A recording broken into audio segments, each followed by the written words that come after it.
Fala, galera do YouTube, como é que estão vocês? Espero que todos estejam bem. Eu sou o professor Cauê Silva, sou professor de Música e Artes, estou aqui para dar aula de música com conteúdo voltado para a nossa querida história do cantor Diogo da Leviana. Hoje vamos falar da história dele, vamos fazer um passeio pela década de 60 até a década de 90, que será a nossa aula 1, a nossa primeira aula falando da história dele. Como vocês estão vendo no slide aí, ó, a bandeirona aí do Pará. Eu queria falar da Impar Story do meu parceiro Erlan Kardec, que inclusive o Júdice é cliente lá. Grande abraço, Júdice, cabelo do forró, chama. Então, compre lá sua roupa, Tamo Junto, da marca Tamo Junto, e outras marcas de roupa também, look, acessório, vestimenta de modo geral, para você arrasar na pista, para você arrasar na festa, em todos os lugares. Compre na Impare. E também precisou comprar instrumento, acessório, Macedo Musical, aqui em Castanhal, em Belém, para você que é de Belém, e é isso. Compre lá, que o seu Del está lhe esperando lá, com a dona Vanderlei e toda a equipe. E Lan Music, para a galera de Belém, para você que é de Belém, e precisar comprar instrumento em Belém, acessório também, vá com a Lan Music, que é o nosso estado do Pará, né? Grande estado do Pará, região amazônica, segundo regiões geoeconômicas, que abrange o Centro-Sul, Amazônia e Nordeste, que são 3 regiões geoeconômicas. Norte é a região segundo o IBGE, né? Mas não vem o caso agora, né? Qualquer coisa vocês perguntem lá para o professor de estudos amazônicos. Então, vamos embarcar na história desse grande astro, melhor dizendo, dessa grande figura. Simbora! Então, falando da história dele, que é a nossa aula 1, a nossa primeira aula, que inclusive eu quero falar que está acabando o mês de outubro, entrando o mês de novembro. O mês de novembro é aniversário do Diogo da Leviana, né? E nada melhor do que fazer essa aula contando a história dele, que também já é uma homenagem para ele, né? Inclusive, ele é padrinho do Valbinho, né? Grande abraço, Valbinho. Então,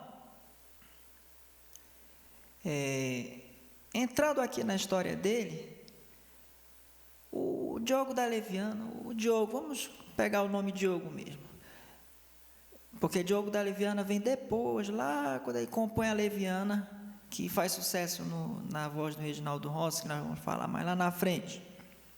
Então, entrando aqui na história, eu posso falar que ele nasceu no dia 13 de novembro de 1962, que foi o ano que a gente estava vivendo a questão do comunismo no Brasil, entendeu?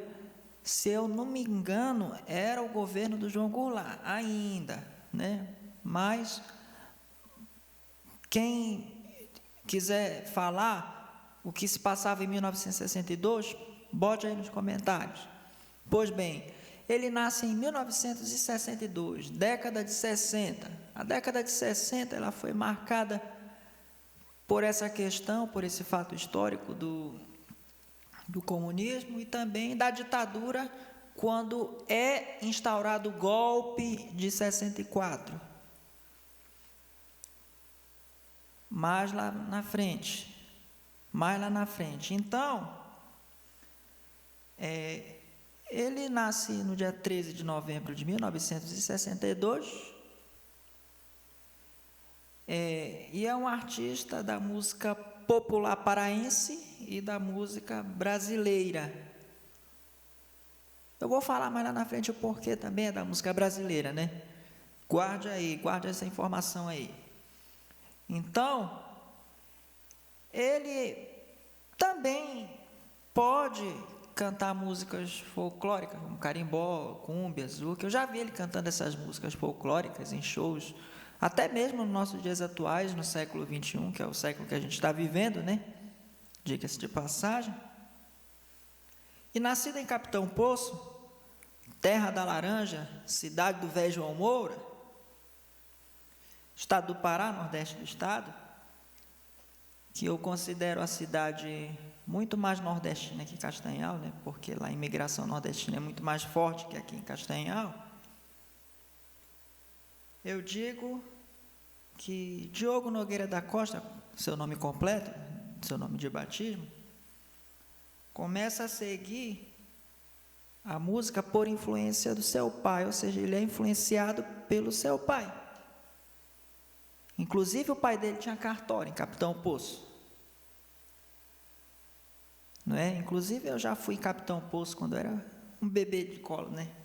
Nós fomos para a cachoeira. Eita, lugar bom. Carrinho de bate-bate, me lembro muito bem, né? Um dia eu ainda quero voltar lá ainda. Quero voltar lá ainda, em nome de Jesus, mas quero voltar lá. Entendeu? Mas vamos focar aqui na história. Eu posso falar que ele começa pela influência do pai dele. O pai dele tinha discos de vinil, tinha vitrola. E ele escutava músicas com seu pai. O pai dele gostava muito de cantar. O pai dele levava para as festas a vitrola para ele escutar música, para ele cantar. Aí ele se sentiu influenciado a fazer aquilo, a seguir a música, a querer ser um cantor. E o pai dele, ainda quando ele era bebê, levava ele no colo com essas vitrolas, e depois ele foi crescendo, foi ajudando o papai dele a carregar os discos, né? Não é? E assim a vida dele foi construindo, né? Eu acho que a história dele é um pouco parecida com a minha, né? Porque eu acho que desde que eu me entendo por gente, eu acho que eu tenho assim esse interesse por música, né? Eu acho que se bobear desde quando eu estava na barriga da minha mãe, né? Então, aí eu fui crescendo, no caso eu, né? O papai foi me levando para os cantos com ele, no colo, né? Meu herói também, minha mãe também, minha heroína também, né? Mas entrando aqui na história dele, pois, pelo que eu analisei, o que me chama a atenção nesses casos é porque realmente parece um pouco com a minha história, né? Mas não é igual a dele, a minha história, né? Pelo amor de Deus, né?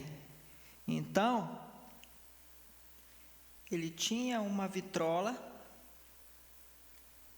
com os discos de vinil e o pai dele gostava de cantar, né? Ainda criança despertou interesse em ser cantor, pelo qual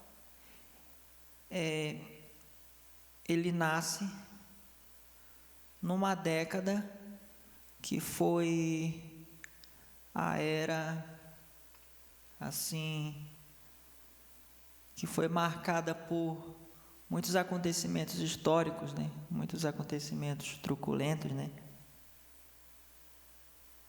O Brasil estava se preparando para a ditadura civil-militar, né? Que foi de 64 a 85. Mas ele nasce em 62.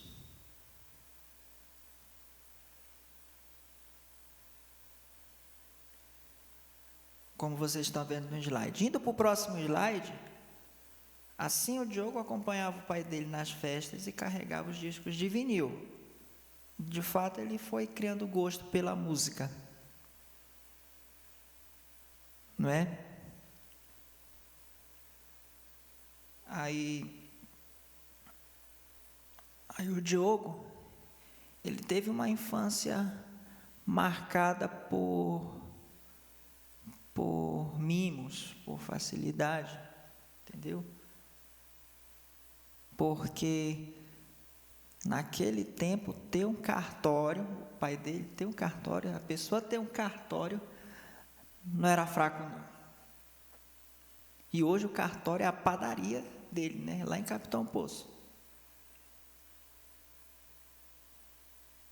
Inclusive, ele tem a padaria, tem um balneário, tem muitos outros imóveis, tem o Cantagalo, né? Tem a loja de carros, né? Que ele vende carros, ele gosta muito de automóveis também. Está aí uma paixão dele, é a paixão por automóveis, né?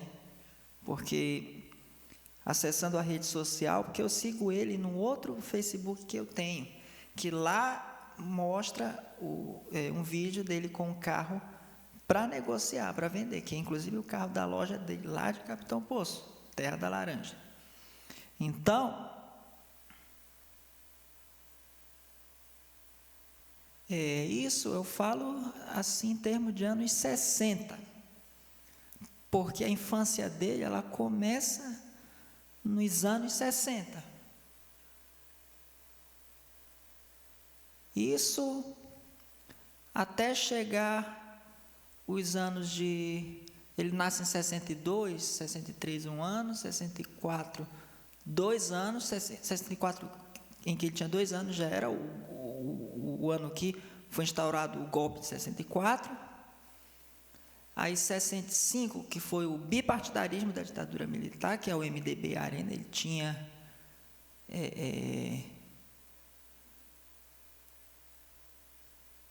3 anos, aí 66, 4 anos, 66 já era o AI3, 67, vamos fazer as contas aqui.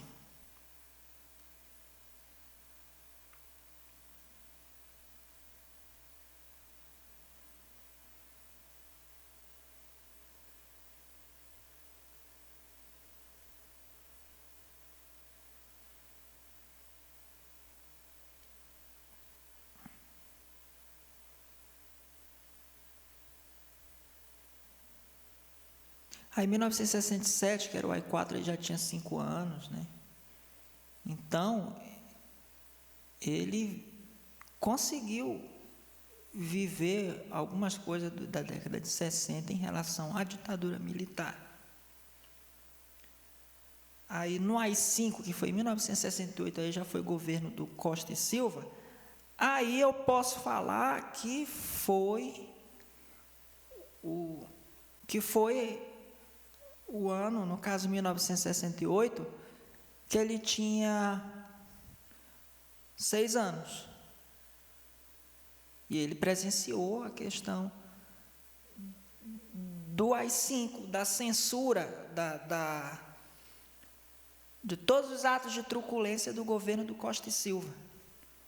Eu não estou do lado nem de esquerda nem de direita, eu estou aqui neutramente falando, porque a esquerda também aprontou muito, se aprontou, aprontou e muito. Então, aí já tinha interesse pela música.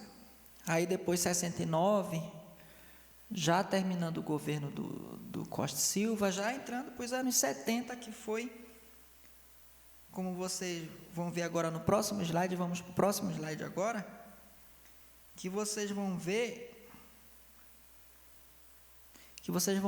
que aqui entra o nosso querido Emílio Garrastazu Médici, que promoveu o que a gente chamou de, entre aspas, milagre econômico, que foi o milagre econômico da ditadura civil-militar no Brasil.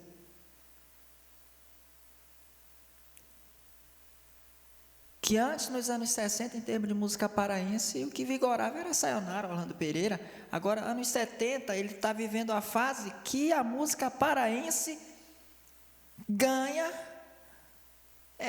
ainda a questão da música de baile, só que com bandas como Incas e Os Panteras. Numa fase que a massa maior de consumo nessa época era vitrola, era televisão, entendeu? A inflação estava baixa, né? O governo Médici veio para controlar a inflação, que começa em 1970, o milagre econômico, que é o milagre que diz que é milagre econômico, porque, afinal de contas, não teve milagre coisa nenhuma. Era só uma jogada de marketing, vamos dizer assim, uma conversinha para boi dormir, achando que estava tudo bem, mas porque realmente não estava, porque a gente estava vivendo momentos financeiros gritantes. Aí Estados Unidos estava injetando dinheiro nessa época para salvar a economia brasileira. Eu acho que eu fui bem claro, né, no que eu estou dizendo. Isso é conversas que eu tive com a minha avó, né, que a minha avó foi professora no Lameira durante anos, foi diretora e tem um vínculo muito grande pelas ciências humanas, pela sociologia, pela história, e ela me explicou com riquezas de detalhes que não tinha milagre econômico coisa nenhuma, porcaria nenhuma. Mas nos livros de história era milagre econômico, né? Tá aqui.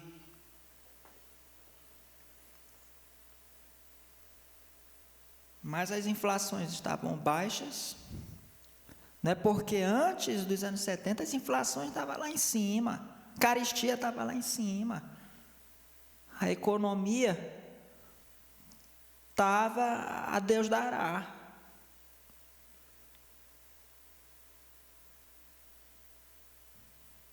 Mas foi uma época que a cultura de massa, eu posso falar que se manifestou. Aí se manifestou. E foi uma época que ele, em 1970, já tinha seus 8, 9 anos, já estava quase terminando a infância para entrar na pré-adolescência.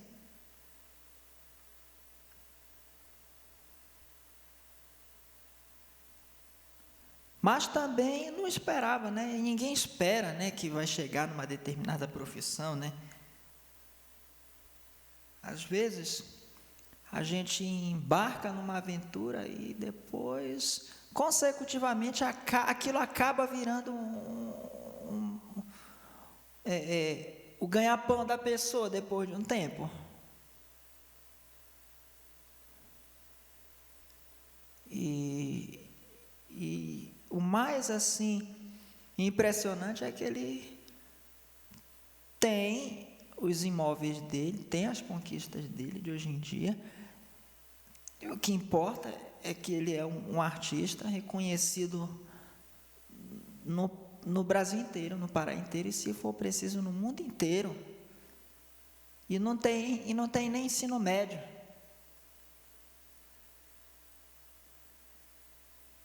Não é? Impressionante. Então, milagre econômico ele acaba nos anos de 73, 74, mas a década de 70 ela foi a época que a gente teve a massa maior de consumo, o televisor, aparelho de televisão, a vitrola, o rádio, a cultura de massa de modo geral, ali a indústria cultural ela estava dando de pau, aí estava. Mas, acabando o ano de 73, ou seja, acabando o milagre econômico, lá para os anos 73, 74, eu posso falar que o Diogo já começa os preparativos dele para embarcar numa carreira profissional. Engatinhando, né, para entrar, né? Mas aí quando chega em 79, ele vai participar de um festival de calouros, que foi um festival que abriu portas para ele, né? Que é o Festival de Calouros, que ele acabou se engajando, acabaram gostando, e colocaram ele para participar de uma banda.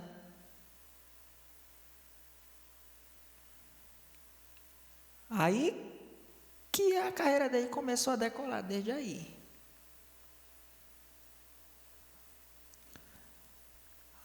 Aí depois, termina os anos 70, inclusive, já tinha acabado a questão da censura, já tinha acabado a questão, meio que na clandestinidade já existia, né?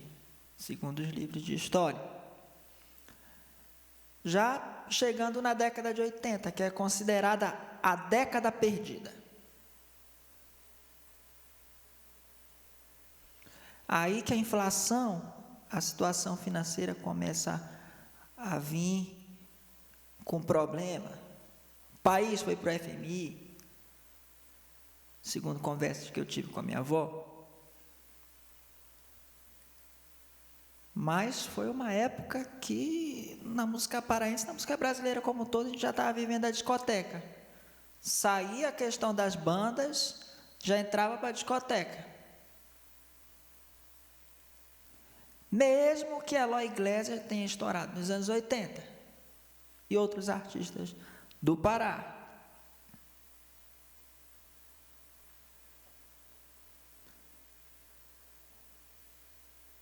Entendeu? Aí depois vem o movimento dos canários, aquelas pessoas, aqueles artistas que cantam na noite, Lucinha Bastos e muitos outros, Walter Bandeira, Paulo André Barata e muitos outros, Pedrinho Cavalero. Não é? E assim vai.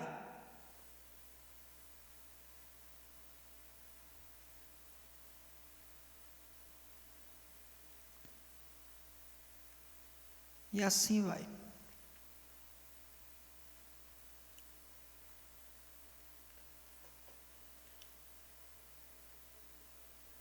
Aí depois entra os anos 90, não é? que foi marcado pelo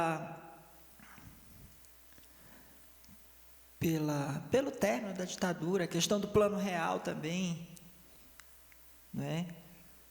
Em que a gente começa a receber o brega paraense, né? Como a gente vai ver no próximo slide. Mas assim, falando de anos 80, como a gente está falando agora, como vocês estão vendo no slide,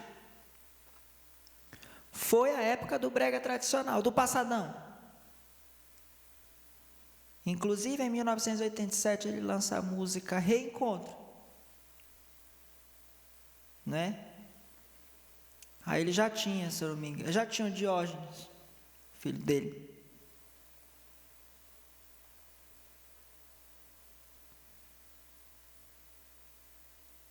Aí ele gravou outras músicas de brega também.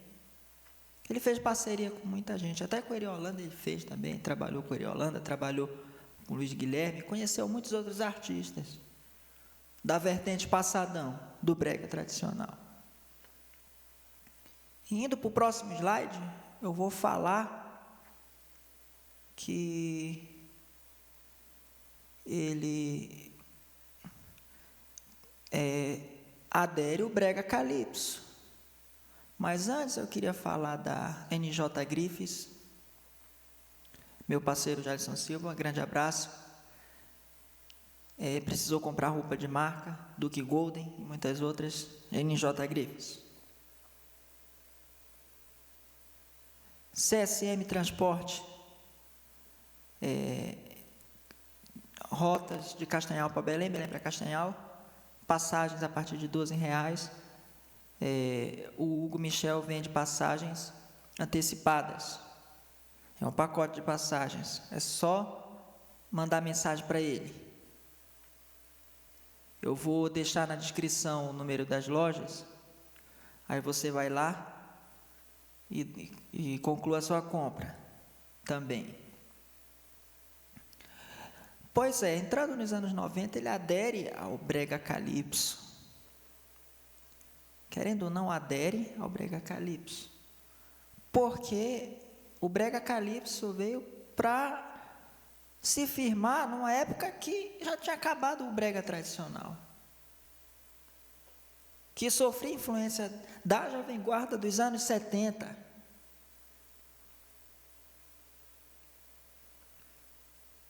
Aí ele começa a compor Feito um Jogo, Minha Cinderela, e muitas outras da vertente calypso,